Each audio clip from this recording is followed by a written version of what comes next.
ഇൻഫിനിക്സിൻ്റെ Infinix smart 10+ എന്ന പുതിയൊരു smart phone ഇപ്പോൾ ലോഞ്ച് ചെയ്തിട്ടുണ്ട്. ഈ ഒരു വീഡിയോയിൽ നമ്മൾ നോക്കാൻ പോകുന്നത് ഇൻഫിനിക്സ് സ്മാർട്ട് 10+ എന്നുള്ള സ്മാർട്ട് ഫോണിനെ പറ്റിയിട്ടാണ്.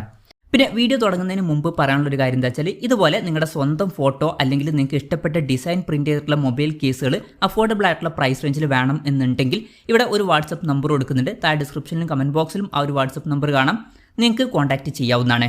അപ്പോൾ നമ്മൾ ആദ്യം ഫീച്ചേഴ്സും കാര്യങ്ങളൊക്കെ നോക്കുകയാണെന്നുണ്ടെങ്കിൽ ഡിസ്പ്ലേയുടെ കാര്യത്തിൽ ഇൻഫിനിക്സ് സ്മാർട്ട് 10+ൽ 6.6 ഇഞ്ചിൻ്റെ HD+ ഡിസ്പ്ലേ ആണ് വരുന്നത്. ശ്രദ്ധിക്കേണ്ട കാര്യം, ഈ ഒരു ഫോണിൽ HD റെസൊല്യൂഷനേ വരുന്നുള്ളൂ. പക്ഷേ ഈ ഒരു ഫോൺ 7300 രൂപ പ്രൈസ് റേഞ്ചിലാണ് വരുന്നത്. ആ ഒരു പ്രൈസ് റേഞ്ചിൽ ഇപ്പോഴത്തതിൽ നമുക്ക് ഫുൾ HD റെസൊല്യൂഷൻ എക്സ്പെക്റ്റ് ചെയ്യാൻ പറ്റില്ല. ആ ഒരു പ്രൈസ് റേഞ്ചിൽ HD റെസൊല്യൂഷൻ ഓക്കെയാണ്. പിന്നെ ഇതിൽ LCD പാനലാണ് കൊടുത്തിരിക്കുന്നത്. പിന്നെ പഞ്ചോൾ ഡിസൈൻ ഇതിൽ വരുന്നുണ്ട്. പഞ്ചോൾ വരുന്ന ടോപ്പ് സെൻറ്റർ ഭാഗത്തായിട്ടാണ്. ഈ ഒരു പ്രൈസ് റേഞ്ചിൽ നല്ലൊരു കാര്യമാണ്. 120 ഹെർട്സിൻ്റെ റിഫ്രഷ് റേറ്റ് ഈ ഫോണിൽ വരുന്നുണ്ട്. ഈ ഒരു പ്രൈസ് റേഞ്ചിൽ അതും നല്ലൊരു കാര്യം തന്നെയാണ്. പിന്നെ 240 ഹെർട്സിൻ്റെ ടച്ച് സാമ്പിളിംഗ് റേറ്റ് ഇതിൽ വരുന്നുണ്ട്.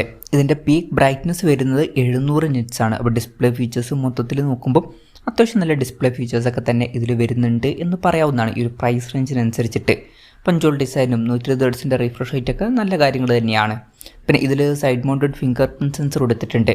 ഫോണിൻ്റെ വെയിറ്റ് വരുന്നത് ഏകദേശം 198 ഗ്രാമാണ്. തിക്നെസ് വരുന്നത് 7.99 mm ആണ്. പിന്നെ IP64 റേറ്റിംഗ് സപ്പോർട്ട് ചെയ്യുന്നുണ്ട്. ഈ ഒരു പ്രൈസ് റേഞ്ചിൽ അത് നല്ലൊരു IP റേറ്റിംഗ് തന്നെയാണ്. ഈ ഒരു ഫോണിൻ്റെ Ruby red, sleek black, titanium silver, അതുപോലെ തന്നെ ഐറിസ് ബ്ലൂ എന്നീ കളർ വേരിയൻസ് ആണ് ഇപ്പോൾ ലോഞ്ച് ചെയ്തിരിക്കുന്നത്.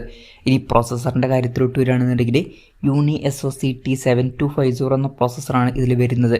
അപ്പം ഈ ഒരു പ്രൈസ് റേഞ്ചിൽ പറ്റിയിട്ട് തിരക്കേടില്ലാത്തൊരു പ്രോസസ്സർ എന്നൊക്കെ പറയാവുന്നതാണ്. ബേസിക് ആയിട്ടുള്ള ഒരു പ്രോസസ്സറാണ്. ഈ ഒരു പ്രൈസ് റേഞ്ചിൽ ഇത് ഓക്കെയാണ്.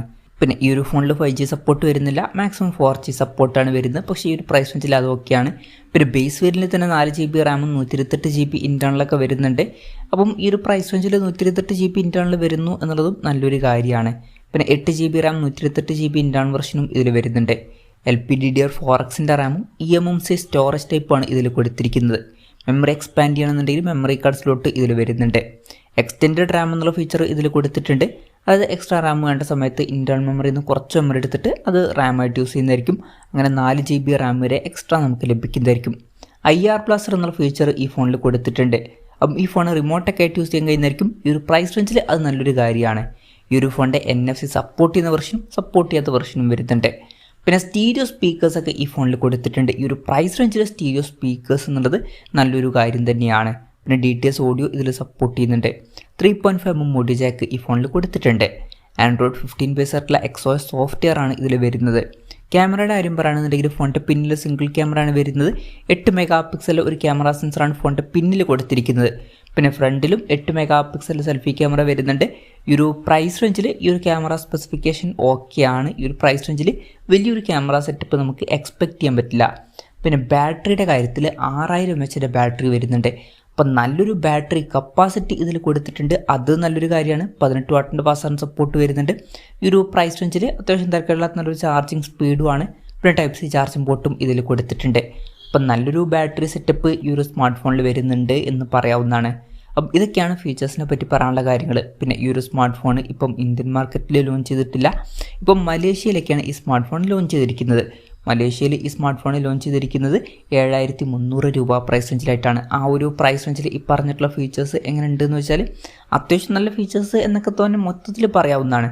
ഈ ഒരു പ്രൈസ് റേഞ്ചിനെ പറ്റിയിട്ടുള്ള നല്ല ഡിസ്പ്ലേ ഫീച്ചേഴ്സും നല്ല ബാറ്ററി സെറ്റപ്പ് ഒക്കെ വരുന്നുണ്ട്. പിന്നെ സ്റ്റീരിയോ സ്പീക്കേഴ്സും IR ബ്ലാസ്റ്ററും IP64 റേറ്റിംഗ് ഒക്കെ നല്ല ഫീച്ചേഴ്സ് തന്നെയാണ്. ബാക്കി പ്രോസസ്സറും ക്യാമറയും തിരക്കേടില്ലാത്ത ഫീച്ചേഴ്സ് എന്നും പറയാവുന്നതാണ്. മൊത്തത്തിൽ അത്യാവശ്യം നല്ല ഫീച്ചേഴ്സൊക്കെ ഈ ഒരു ഫോണിൽ വരുന്നുണ്ട് എന്ന് തന്നെ പറയാവുന്നതാണ്. ഇനി ഇന്ത്യൻ മാർക്കറ്റിൽ ഈ ഫോൺ ലോഞ്ച് ചെയ്യുമെന്ന് വെച്ചാൽ ചിലപ്പോൾ ലോഞ്ച് ചെയ്തേക്കാം. പക്ഷേ അതിനെ പറ്റിയിട്ടുള്ള ന്യൂസുകളൊന്നും ഇപ്പം പുറത്ത് വന്നിട്ടില്ല. അതിനെ പറ്റിയിട്ടുള്ള ന്യൂസുകളൊക്കെ വരുമ്പം അതിനെ പറ്റിയിട്ടുള്ള വീഡിയോസൊക്കെ ചെയ്യുന്നതായിരിക്കും. അപ്പം അതുപോലുള്ള വീഡിയോസ് കാണാൻ താല്പര്യമുണ്ടെന്നുണ്ടെങ്കിൽ ഈ ചാനൽ സബ്സ്ക്രൈബ് ചെയ്യാവുന്നതാണ്. പിന്നെ ഇന്ത്യയിലും ഈ ഒരു സ്മാർട്ട് ഫോൺ നമുക്ക് 7000-7500 രൂപ പ്രൈസ് റേഞ്ചിലായിട്ട് എക്സ്പെക്റ്റ് ചെയ്യാവുന്നതാണ്. കൺഫർമേഷൻസ് ഒന്നുമില്ല, ജസ്റ്റ് നമ്മുടെ എക്സ്പെക്റ്റേഷൻ പറഞ്ഞു എന്നേ ഉള്ളൂ.